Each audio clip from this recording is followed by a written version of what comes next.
में। साथियों,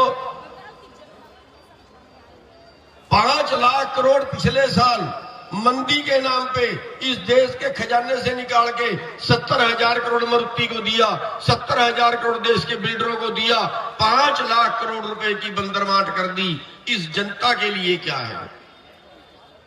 वोट पर रहेंगे। इन आम लोगों के लिए देश का खजाना था वो, जो पूंजीपतियों को निकाल के बांट दिया गया। क्यों? हम काला है। नहीं मैं तो नोट कर। साथियों, बंगाल में ना मैं बंगाल में। आज जरूरत है आपको जागने की। ये 3 कानून तो 5 जून से आए।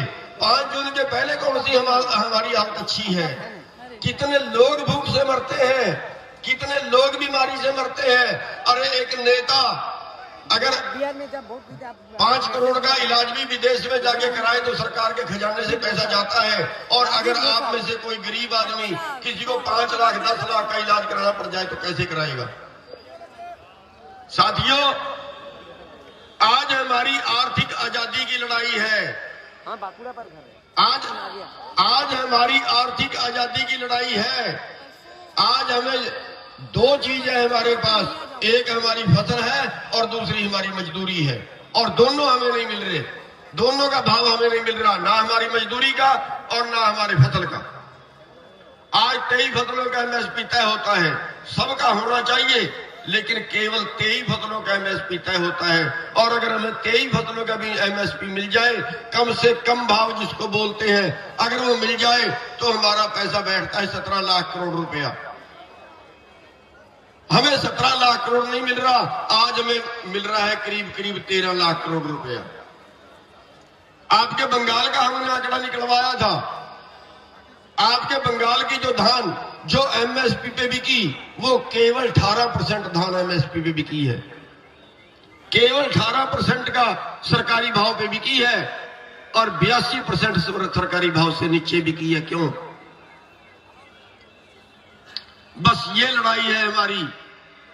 हमारी मजदूरी जो न्यूनतम भाव है, अनस्किल्ड का भाव है, वो भी हमें नहीं मिल रहा। हमारे बच्चे जो शहरों में नौकरी करने के लिए, कंपनियों फैक्ट्रियों में नौकरी करने के लिए जा रहे हैं, उनको वो भी नहीं मिल रही है।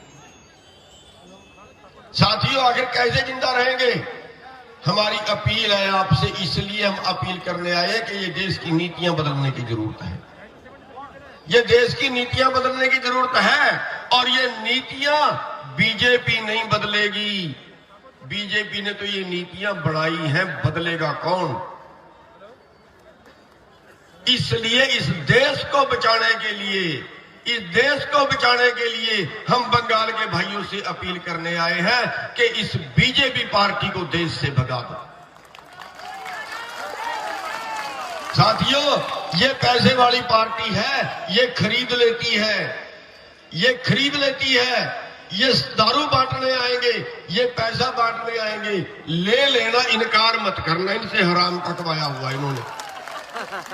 ले लेना, इनकार मत करना, पर वोट मत डालना। साथियों, ये तो कैंडिडेट भी खरीद लेते हैं, उम्मीदवार खरीद लेते हैं। और ये उम्मीदवारों को भी क्या इधर वाली पार्टी से भागते हैं, उधर वाली पार्टी ज्वाइन कर लेते हैं। और ये नेता है, अरे जो इस पार्टी में जो वफादार नहीं रहा वो अगले का वफादार होगा। अरे ये नेता बिकते हैं, ये नेता बिकते हैं। जो नेता टिकट के लालच में एक पार्टी को छोड़ के दूसरी पार्टी में जाए, उसको तो घुसने भी मत दो गांव में।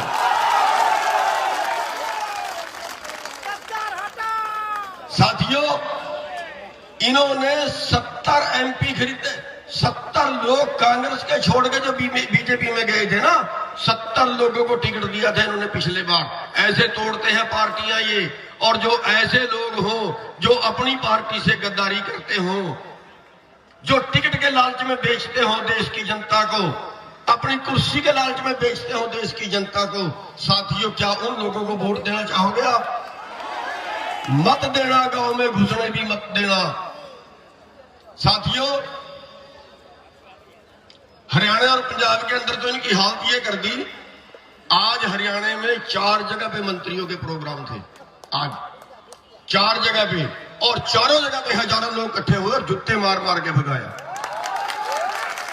एक जगह भी प्रोग्राम नहीं करने दिया। और हमने चैलेंज किया हुआ इन्हों को कि घुस के दिखाओ गाँव में।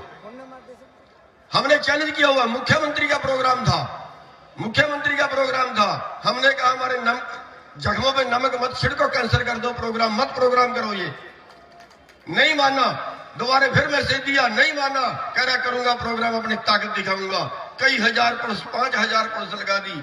लेकिन जब हेलीकॉप्टर आया हमारे लोग उसके नीचे घुस गए, हमारे ऊपर उतार दे, मार दे। हमें वापिस भगा के ले गया। लठ तो बहुत हमारे लोगों को, सिर भी बहुत पड़े हमारे। मुकदमे अभी तक हरियाणा में 30-35 मुकदमे 307 के इरादा कत्ल के दर्ज कर चुके हैं हमारे ऊपर। लेकिन इनकी हालत ये कर दी है कि जहां ये जाते हैं ना, किसान पीछे पीछे होते हैं या आगे आगे होते हैं। साथियों, बस हम इतनी सी अपील आपसे करने आए हैं, इतनी केवल इतनी सी। आज पूरे देश की नजरें हैं बंगाल के ऊपर। पूरे देश आज बंगाल की तरफ देख रहा है। साथियों, अगर आपने इनको बंगाल से हरा दिया ना, अगर आपने इनको बंगाल से हरा दिया तो ये सोचने पे मजबूर हो जाएंगे अपनी नीतियां बदलने के लिए। आज आपके हाथ में है देश की अर्थव्यवस्था। आज आपके हाथ में है देश की निगाहें हैं, वो आपकी तरफ है। साथियों, बस इतनी सी बेनती करने आए हैं। और भी बोलने वाले हैं, समय थोड़ा है। इतनी सी बेनती आपसे करने आए हैं कि इस बीजेपी से हमें बचा लीजिए, देश के किसानों और मजदूरों को बचा लीजिए। आपका बहुत बहुत धन्यवाद। बहुत बहुत धन्यवाद सरदार गुरनाम सिंह जी जदोनी जी का, जिन्होंने बहुत ही विस्तृत जानकारी आप जी को दी है इस संयुक्त किसान मोर्चा के बारे में। अब मैं अनुरोध करूंगा हिमांशु तिवारी जी से कि बहुत ही संक्षिप्त में वो अपनी बात आपसे साझा करें।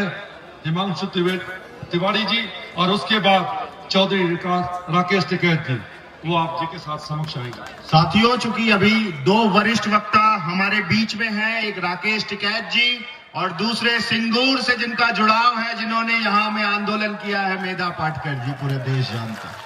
तो ये दो महत्वपूर्ण वक्ता हैं, इसलिए मैं अपना समय बहुत छोटा रखूंगा, मोटी बात करूंगा। और वो बात ये है कि आज 280 से ज्यादा शहादतें किसानों की देश में हो चुकी हैं, जो बॉर्डरों पर बैठे हुए हैं। और भारत के प्रधानमंत्री श्री नरेंद्र मोदी जी ने एक शब्द भारत के किसानों के लिए नहीं कहा है। यह कितनी शर्मनाक बात है, यह संयुक्त किसान मोर्चा बंगाल के किसानों को बताने आया है। दूसरी बात कि पूरे देश में सबका दाम, आखिर नौकरी करने वाला अधिकारी सबका दाम हजारों गुना बढ़ा, अगर किसी का नहीं बढ़ा, 18 गुना 19 गुना बढ़ा, तो वो किसान और मजदूर है, इसलिए वो गरीब है।